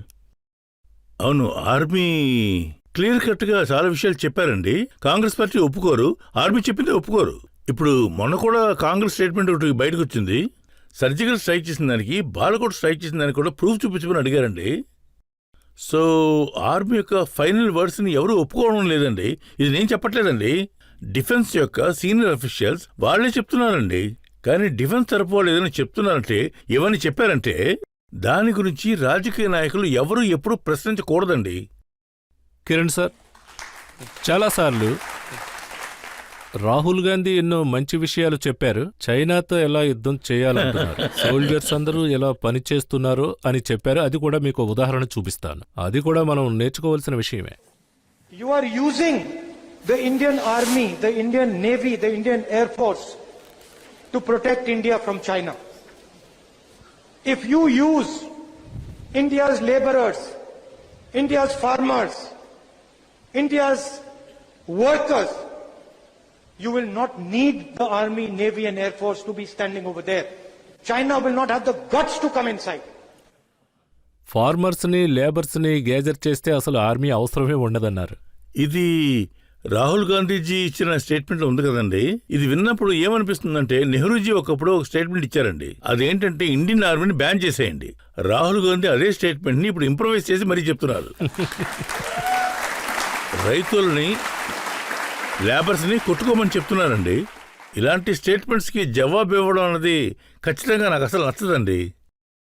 అయితే ఇంకో విషయం, ఇండియన్ గవర్నమెంట్ నిద్రపోతోంది అని ఒక పెద్ద ఆరోపణ చేశారు. చైనా యుద్ధానికి కావాల్సిన ఏర్పాట్లు చేస్తోంది, ఎప్పుడైనా అటాక్ చేస్తుంది, యుద్ధం జరుగుతుంది, మీరంతా ఇగ్నోర్ చేస్తున్నారు, ఇంకా వృధా అంటున్నారు. ఈ విషయాలన్నీ కూడా డిఫెన్స్ పాలసీస్, డిఫెన్స్ ఎక్స్పర్ట్స్ అందరూ చూస్తూనే ఉన్నారండి. ఆ లెవెల్లో దీని గురించి డిస్కషన్స్ జరగాలండి. పబ్లిక్ డొమైన్లో యుద్ధం ఎప్పుడు జరగాలి, ఎలా జరగాలని రాహుల్ గాంధీ కూడా చెప్పే అధికారం లేదండి. నాకు చాలా విషయాలు తెలుసు. మా ఊర్లో, మా బార్డర్లో ఏమేమి జరుగుతున్నాయో అన్నీ తెలుసండి. కానీ ఈ విషయాలు బయటికి ఎవరికి చెప్పకూడదండి.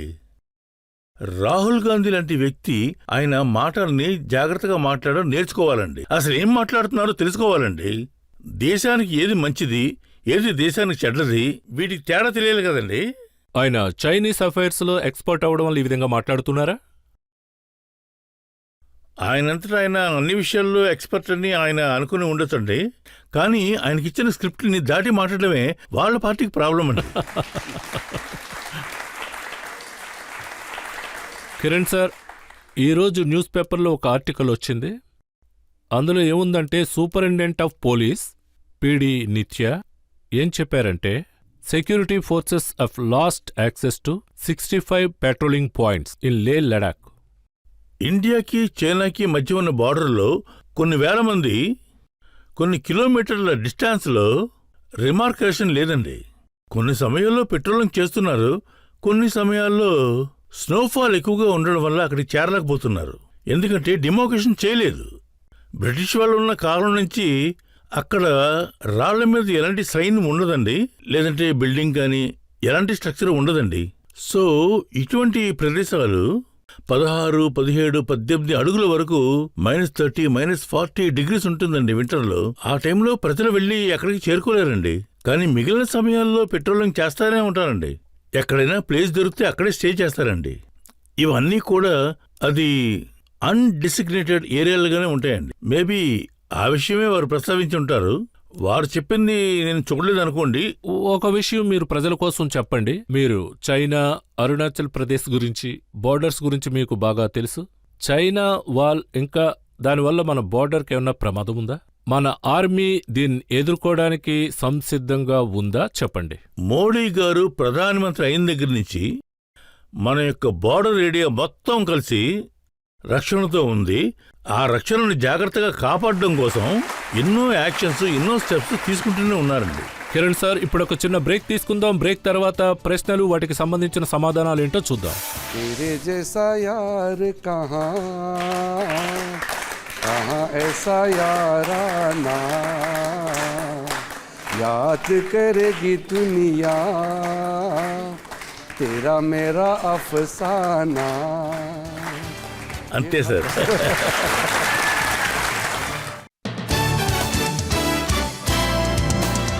Welcome back. ఈ రోజు ఆప్కి అదాలత్లో మనకు విచ్చేసిన అతిథి కిరణ్ రిజిజు గారిని ప్రశ్నలు, వాటికి సమాధానాలు ఏంటో మనం తెలుసుకుందాం. ఆప్కి అదాలత్లో కిరణ్ రిజిజు మీద ఏర్పడ్డ ఆరోపణలు ఏంటి అంటే, ఈయన సోషల్ మీడియాలో ఎంతో ప్రముఖమైన వ్యక్తిగా ఉన్నారు అని. కిరణ్ సార్, సోషల్ మీడియాలో మీ యొక్క యాక్టివిటీ, మీ ఎనర్జీ ఎంతో అధికంగా ఉంటుంది. చీఫ్ జస్టిస్ చెప్పారు, దానివల్లే మాకు కూడా ఈ విషయం తెలిసింది. నేను ఆయన కన్నా 12 నెలల 8 రోజులు పెద్దోడిని. నా సోషల్ మీడియాని చీఫ్ జస్టిస్ చూస్తున్నారు, ఫాలో అవుతున్నారంటే సంతోషించాల్సిన విషయమే కదండి. ఫార్మర్ చీఫ్ జస్టిస్ ఏమన్నారంటే, జస్టిస్ రమణ, ఆయన ఏమన్నారంటే మీ డ్యాన్స్ నేను చూశాను అని. ఆ డ్యాన్స్ ఏ లెవెల్లో ఉంది అంటే అదొక హై ఎనర్జీ డ్యాన్స్.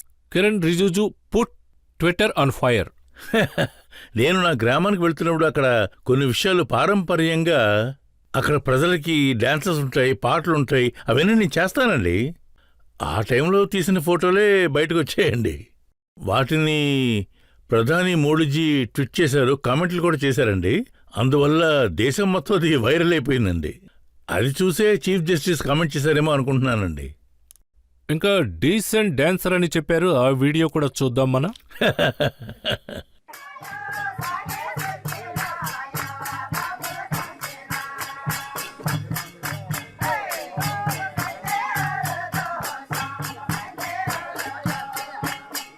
ఇది మీ ఊళ్ళో అరుణాచల్ ప్రదేశ్లో సాంప్రదాయ డాన్సా?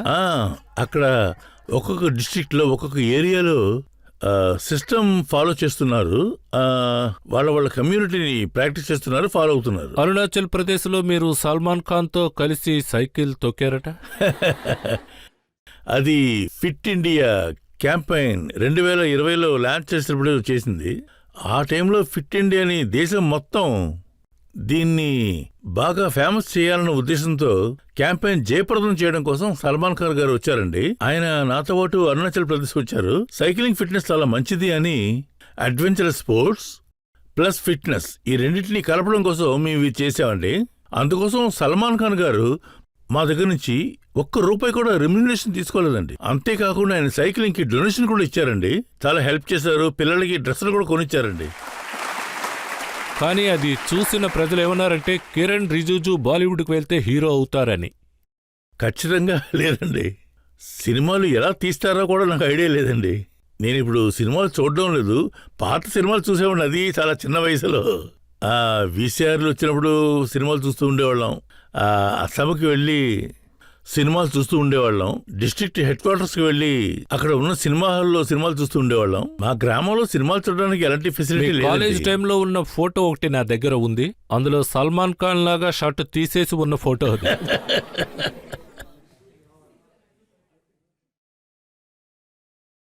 అందరికి వెనకాల ఉండేవాడిని. వెనుకున్నది షర్ట్లెస్.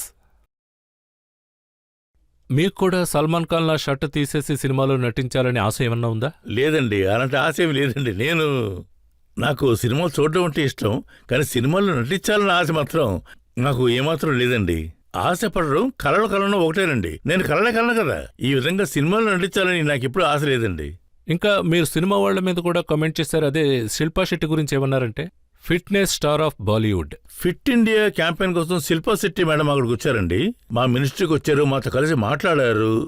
ఆవిడ యోగాని ప్రమోట్ చేశారు. సో గవర్నమెంట్ కోసం, మంచి ప్రోగ్రామ్స్ కోసం, ఫిట్నెస్ కోసం అందరూ హెల్తీగా ఉండాలి, అనారోగ్యం ఉండకూడదు, ఫిట్ ఇండియాగా ఉంటే అంత ఫిట్గానే ఉంటుంది కదా. అలా పాల్గొన్న వాళ్ళందరికీ నేను ఎప్పుడూ థ్యాంక్స్ చెప్తూనే ఉంటానండి. ఆ విధంగా చూస్తున్నప్పుడు ఫిల్మ్ స్టార్స్, స్పోర్ట్స్ స్టార్స్, వేరే ఎవరైనా కానివ్వండి, ఒకవేళ గవర్నమెంట్ సంబంధించిన క్యాంపెయిన్కి ఎవరైనా సపోర్ట్ చేస్తున్నారు అంటే వారికి నేను థ్యాంక్స్ చెప్పి తీరాలి కదండి. కానీ సోషల్ మీడియాలో ఇది గొప్ప వైరల్ అయింది. మీరు రవీనా టాండన్ దగ్గర చెప్పారు, మీరు టవాంగ్ రండి, మీకు అన్ని ఏర్పాట్లు నేను చేస్తానని. కానీ అందరూ ఏమనుకుంటారంటే అక్కడ హోటల్ వసతులు ఎక్కువ ఉండవు, పడుకోవడానికి చోటు ఉండదు, అక్కడికి ఎలా వెళ్ళి చేరుకుంటాం. అందుకని ఎక్కడ హోటల్స్ ఉన్నాయో నేను చెప్తానని చెప్పాను వాళ్ళకి. ఆ ప్లేస్లో ఉండే ఎంపీ నేను అక్కడ లోకల్ మనిషిని కావడం వల్ల ప్రజల్ని అట్రాక్ట్ చేయడం కోసం అక్కడ చాలా మంది ప్రజలు రావాలి, టూరిస్టులు రావాలి అని కొంచెమైనా చేయాలి కదండి, ఇన్వైట్ చేయాలి కదా. ప్రేక్షకుల నుంచి ఒక ప్రశ్న ఇప్పుడు. ఇంతకుముందు మీరు స్పోర్ట్స్ మినిస్టర్గా పనిచేశారు, ఇప్పుడు లా మినిస్టర్ అయ్యారు. సో ఇప్పుడు కూడా మీరు అథ్లెట్స్తో, స్పోర్ట్స్ వాళ్ళతో కాంటాక్ట్లోనే ఉంటారా? ఇప్పటికీ మీరు వాళ్ళకి హెల్ప్ చేస్తున్నారా? స్పోర్ట్స్ నా యొక్క ప్యాషన్. సో ఎంతమంది స్పోర్ట్స్ స్టార్స్ ఉన్నారో, పెద్ద పెద్ద ఒలింపిక్ మెడల్స్ తీసుకున్న వాళ్ళ దగ్గర నుంచి చిన్న చిన్న స్పోర్ట్స్ మెన్ ఇప్పుడే 10-15 సంవత్సరాల నుంచి చాలా మంది వస్తున్నారు. ఇప్పుడే ప్రారంభమైంది, అందరూ వస్తున్నారు, వస్తూనే ఉంటారండి. ఇప్పుడు అంతా నాకు అంత టైం లేకపోయినా కూడా ఎప్పుడైనా నాకు ఒక 5 నిమిషాలు 10 నిమిషాలు టైం అంటూ దొరికితే వాళ్ళని రమ్మని నేను ఆహ్వానిస్తాను. ఏదైనా ప్రాబ్లం ఉంటే నా ఆఫీస్కి ఫోన్ చేయమని కూడా చెప్తానండి. గవర్నమెంట్ చూసారంటే మినిస్ట్రీ ఏమైనా ఉండొచ్చు, కానీ కలెక్టివ్ రెస్పాన్సిబిలిటీ మోడీజీ క్లియర్ గా చెప్పారు. కంపార్ట్మెంట్ వయసులో ఎప్పుడు గవర్నమెంట్ ని నడిపించకూడదు, అందరూ ఒకే ఐకమత్యంతో పెద్ద టార్గెట్ తో అందరూ కలిసికట్టుగా పనిచేయాలని చెప్పారు. సో స్పోర్ట్స్ మెన్ సమస్యలు ఎదుర్కొంటున్నారు, వీసా దొరకడం లేదు, ఎవరికైనా ఒంట్లో బాగాలేకపోతే లేదంటే స్పోర్ట్స్ మెన్ కి ఏదో ఒక సమస్యలో ఇరుక్కున్నారంటే, ఊళ్ళో లేదంటే వేరే ఎక్కడైనా సమస్యలు ఇరుక్కున్నారనుకోండి, అప్పుడు వాళ్ళు నాకు ఫోన్ చేస్తారు, నేను వెంటనే రెస్పాన్స్ ఇస్తానండి. సో ఆ స్పోర్ట్స్ వాళ్ళతో నాకుండే సంబంధం అన్నది ఇది మినిస్టర్కి సంబంధించింది కాదండి. నా ఇంట్రెస్ట్ కోసం, నా ప్యాషన్ కోసం ఇదంతా చేస్తున్నాను. ఇప్పుడు మనం మల్ల యోధులు ఇంకా రెస్లర్స్ గురించి వాళ్ళు ధర్నా చేశారు, మీరు వాళ్ళకి సాయం చేశారా? పోటీలు జరుగుతున్నప్పుడు మన మధ్యలో కలెక్ట్ చేసుకోకూడదండి. పోటీలు అది వేరే subject. Federation and sports man ఇలాంటివి వాళ్ళ మధ్య జరిగే ఒక పోటీ మాత్రమే. నేను స్పోర్ట్స్ మినిస్టర్ కాదు కదా, సో ఇలాంటి విషయాల్లో నేను మధ్యలో కలెక్ట్ చేసుకోకూడదు. కానీ ఫిట్నెస్ గురించి ఎన్నో వీడియోలు మీరు చేశారు, అవన్నీ వైరల్ అయ్యాయి. నేను స్పోర్ట్స్ మినిస్టర్గా ఉండగా జరిగింది, తర్వాత ఫిట్ ఇండియా క్యాంపెయిన్ జరుగుతున్నప్పుడు తీసింది. ఇప్పుడు అలాంటివన్నీ నాకు చేయడం కుదరటం లేదు, అంత టైం కూడా దొరకడం లేదు. సార్ అదేంటంటే మా అందరికీ తెలుసు మీ వీడియోస్ సోషల్ మీడియాలో బాగా వైరల్ అవుతుందని. అందులో ఒక సాంగ్ కూడా ఉంది, తేరే జైసా యార్ కహా. అరే ఆ సాంగ్ ని ప్లీజ్ మా అందరి కోసం ఒక 2 లైన్స్ పాడతారా బాబోయ్. Please sir?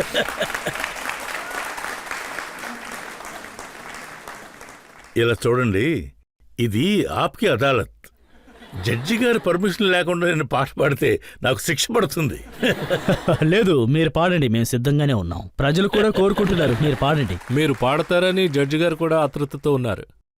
అక్కడ అరుణాచల్లో యంగ్ ఆఫీసర్స్ చాలామంది వచ్చారు, వాళ్ళకి వెల్కమ్ చేయడం కోసం ఒక ప్రోగ్రాం జరిగింది. అప్పుడు నేను ఒక 2 లైన్లు పాడాను. तेरे जैसा यार कहाँ कहाँ ऐसा याराना,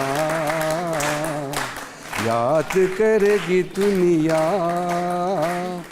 तेरा मेरा अफसाना. అంతే సార్. కిరణ్ సార్, మీరు ఇంత స్థాయిలో సోషల్ మీడియాలో యాక్టివ్గా ఉన్నారు, ఎంతో ట్రావెల్ చేశారు, అరుణాచల్లో తిరిగారు, బార్డర్ ఏరియాలో కూడా తిరిగారు, పాటలు పాడారు, ఫిట్నెస్ ప్రోగ్రాంలు చేశారు. ఇవన్నీ చేస్తే అసలు పని ఎలా చేస్తారు చెప్పండి? ఫిట్నెస్, దానికి సంబంధించిన యాక్టివిటీస్, ఇది కూడా పెద్ద పనే కదా. ఒక మనిషి ఫిట్గా లేకపోతే పని ఎలా చేస్తాడు? కానీ ఆన్ సీరియస్ నోట్, ఒక విషయంలో లోతుగా దిగి ఇన్వాల్వ్ అవ్వాలంటే ఆ విషయాన్ని బయటకు చూపించకూడదు. మనం దానికి మధ్యలో గ్యాప్లో పబ్లిక్ మీటింగ్ అటెండ్ అవుతున్నప్పుడు, లేదంటే గ్యాప్లో మనం టైం తీసుకుని ఏదైనా అడ్వెంచర్ చేస్తున్నప్పుడు, ఏదైనా ప్రోగ్రామ్కి వెళుతున్నామంటే అది మాత్రం కనిపిస్తుంది. దానికి మధ్యలో మనం మనస్ఫూర్తిగా డివోటెడ్లీ ఫైల్ చేస్తున్నాం, ఆలోచిస్తున్నాం, అవన్నీ బయటికి తెలియవు కదా. మనం సెక్రటరీతో కలిసి డిస్కస్ చేస్తున్నాం, ఆ విషయాలు బయట వాళ్ళకి తెలియవు కదా. సో మనం చేస్తున్న పనులు బయట వాళ్ళకి తెలియవు. సో మనం గ్యాప్లో చేసే పనులు అవే బయటికి తెలుస్తాయి. అదర్వైజ్ ఒకవేళ మనం టైం తీసుకుని సపోజ్ 16 గంటలు పనిచేసినా కూడా అందులో ఈవెంట్, ప్రజల్ని కలవడం, పబ్లిక్ మీటింగ్ అటెండ్ కావడం, సో 30% మాత్రమే ఉంటుంది. 70% మినిస్ట్రీలో ఉండడం, ఆ తర్వాత ఇంటర్నల్ పార్టీస్, తర్వాత ఇంటికి వెళ్ళి కలవడం అలాంటివి. మీరు ఇంత బిజీ కావడం వల్ల ఎవరికి ఏ సమస్య వచ్చినా మీరు చేసేది ఒక వీడియో నేను చూపిస్తాను. How could that be, Papa? My grandparents even didn't come. They live in far village. Oh. All right, I'll try to come. I'm so busy these days. What to do? You have office, but still you say to your boss that I have to come to my daughter's school. వాళ్ళని స్కూల్కి తీసుకువెళ్ళడానికి మీరు మీ boss దగ్గర leave అడిగారట.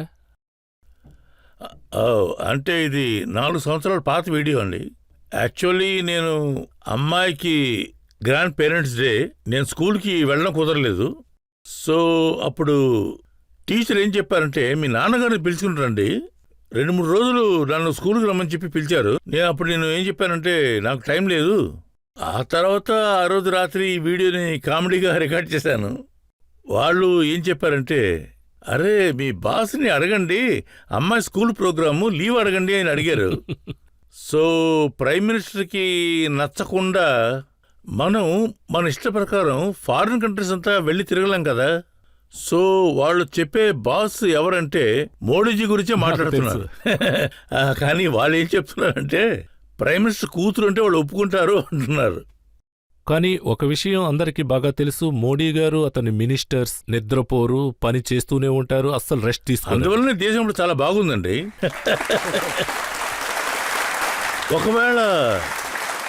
ఒకవేళ కాంగ్రెస్ టైంలో దానికి ముందుగా చూశారంటే మీకు తెలిసే ఉంటుంది, మినిస్టర్లు అందరూ కూడా సమ్మర్ సీజన్ లో వెకేషన్ కి వెళ్ళిపోతారు, ఫ్యామిలీని తీసుకుని యూరోప్ వెళ్ళిపోతారు, వేరే ఎక్కడైనా హాలిడే సెలబ్రేషన్ చేసుకుంటారు. 2014 తర్వాత ఈ వెకేషన్లు, హాలిడేస్ ఇవన్నీ నా డిక్షనరీలో కనిపించకుండా పోయాయి. ఎందుకంటే చాలా కష్టపడి పని చేయాల్సి వస్తుంది. ఆ రేంజ్కి పని చేసి తీరాలి. పిఎం గారు ఒక్క నిమిషం టైం కూడా వేస్ట్ చేయరు. ఆయన అలా ఉండేటప్పుడు మేము మాత్రం ఆ టైం ఎలా వేస్ట్ చేస్తాం? అందువల్ల ఇప్పుడు మన దేశం 2047 లోపల ధనవంతుల దేశంగా మార్చాలని, బాగా ధనికులైన దేశంగా మార్చాలని మోడీ గారి యొక్క ప్లాన్. దాని ప్రకారం ఆయన చేస్తున్నారు. దాన్ని తప్పకుండా సాధిస్తారు. ఆయన అలా ఉండేటప్పుడు మీ హాలిడేస్ అన్ని కూడా మర్చిపోయి తీరాలండి. ఇప్పుడు దేశంలో ప్రజలందరూ కూడా కలిసికట్టుగా దేశం బాగుపడడం కోసం పాటుపడి తీరాలి. కిరణ్ గారు, ఇంకొక బ్రేక్ తీసుకుందాం. బ్రేక్ తర్వాత ఆప్కి అదాలత్లో మన జడ్జి గారి తీర్పు ఏమిటో మనం కాసేపట్లో దాన్ని చూడబోతున్నాం.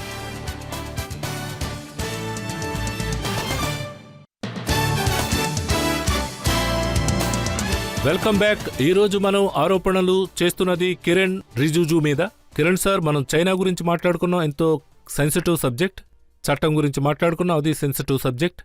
మీ సమయం గురించి మాట్లాడుకున్నాం, సోషల్ మీడియా యాక్టివిటీస్ గురించి మాట్లాడాం.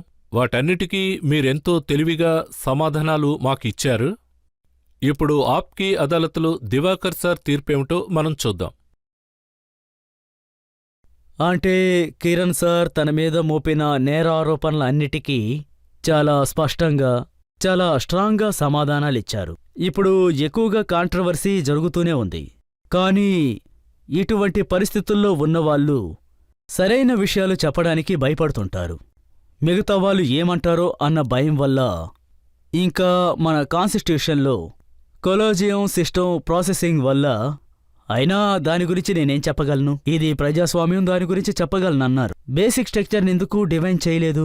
కాబట్టి దాన్ని కూడా డిస్కస్ చేసి తీరాలి. ఈ న్యాయస్థానంలో ప్రజల తరపు లాయర్ ఏమన్నారంటే, మీరు సుప్రీంకోర్టులో ప్రాక్టీస్ చేయలేదు అన్నారు. కాబట్టే ఈ సెన్సిటివ్ గురించి మీకు సరిగ్గా తెలియలేదని చెప్పారు, ఈ నేరారోపణ చేశారు. కానీ ఈ న్యాయస్థానం దాన్ని బలహీనంగా తీసుకోలేదు. ఎందుకంటే మీరు ఇన్సైడర్ అయిన తర్వాత రీఫార్ములర్ గురించి మాట్లాడగలరు.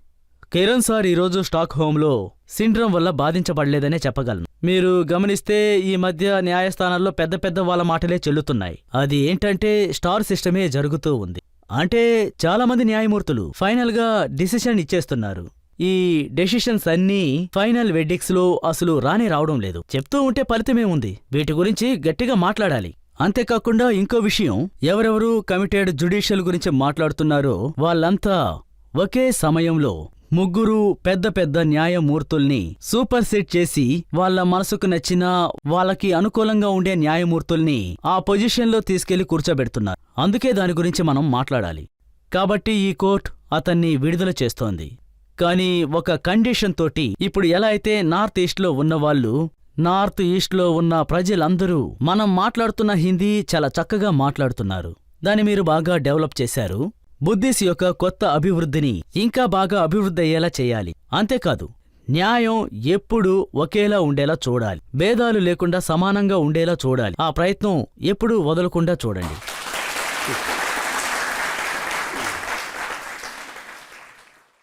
కిరణ్ రిజిజు ఈరోజు ఎంతో తెలివిగా మాట్లాడారు.